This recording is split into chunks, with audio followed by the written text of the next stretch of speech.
नमस्कार विद्यार्थियों। भारतीय संविधान के इतिहास में जो अगला हमारा पॉइंट है वो है 1786 का चार्टर एक्ट। अभी हमने पढ़ा ईस्ट इंडिया कंपनी की स्थापना पढ़ी, उसके बाद 1773 का रेगुलेटिंग एक्ट पढ़ा, 1781 का सेटलमेंट एक्ट पढ़ा, 1784 का पिट्स इंडिया एक्ट पढ़ा। ये सारे एक्ट पढ़े।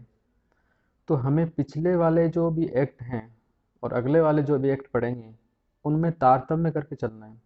उसमें ये हुआ था और इस कारण इसमें ये हुआ है।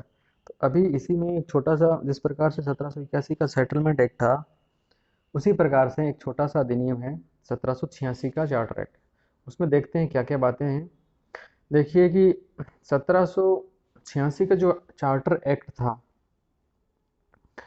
वो मूल रूप से एक व्यक्ति के लिए लाया गया था कि लॉर्ड कॉर्नवालिस जो है, जिसको हम पहले से जानते हैं कि लॉर्ड कॉर्नवालिस वह व्यक्ति था जिसने अमेरिका में ब्रिटिश सेना का नेतृत्व किया था। कि उन्होंने ब्रिटेन में जो अमेरिका के अंदर जो अमेरिकी स्वतंत्रता संग्राम चल रहा था और अमेरिकी ब्रिटेन ब्रिटिश युद्ध जो हुआ था उसमें इन्होंने ब्रिटेन की तरफ से युद्ध लड़ा था और बहुत ही बहादुरी से उन्होंने कार्य किया था। इससे ब्रिटेन में इनको काफ़ी चर्चा थी। इसलिए ब्रिटिश सरकार लॉर्ड कॉर्नवालिस को भारत का गवर्नर जनरल बनाना चाहती थी। लेकिन समस्या ये थी कि लॉर्ड कॉर्नवालिस भारत का गवर्नर जनरल नहीं बनना चाहते थे। क्यों नहीं बनना चाहते थे? क्योंकि वे चाहते थे कि मैं गवर्नर जनरल तो बन जाऊंगा, लेकिन गवर्नर जनरल के साथ साथ मुझे मुख्य सेनापति का पद भी चाहिए, या हम कह सकते हैं कि गवर्नर जनरल के साथ साथ हमें गवर्नर जनरल की शक्तियां भी मिलनी चाहिए। तो लॉर्ड कॉर्नवालिस को बंगाल का सेकंड गवर्नर जनरल बनाने के लिए ब्रिटिश सरकार को संविधान में संशोधन करने की आवश्यकता थी।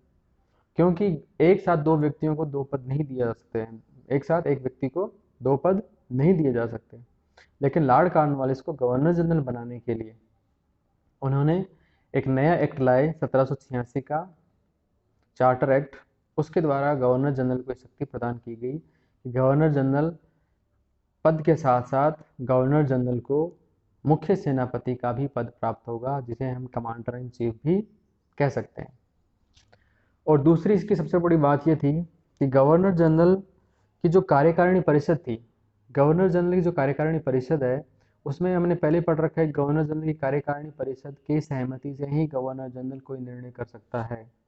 लेकिन अब थोड़ा सा अधिकार गवर्नर जनरल को दे दिया गया कि गवर्नर जनरल विशेष परिस्थितियों में अपने विवेक का इस्तेमाल करके गवर्नर जनरल की कार्यकारिणी परिषद के मत को ठुकरा सकता है और अपनी बात को मनवा सकता है।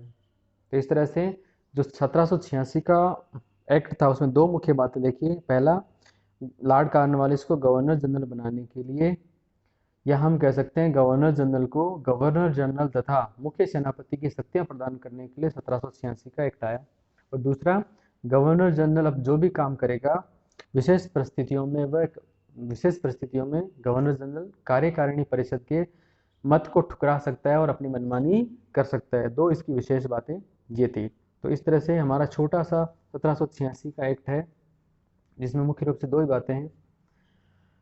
और आगे जो हम अधिनियम पढ़ेंगे वो थोड़ा विस्तृत है, उसको हम बाद में पढ़ेंगे। धन्यवाद।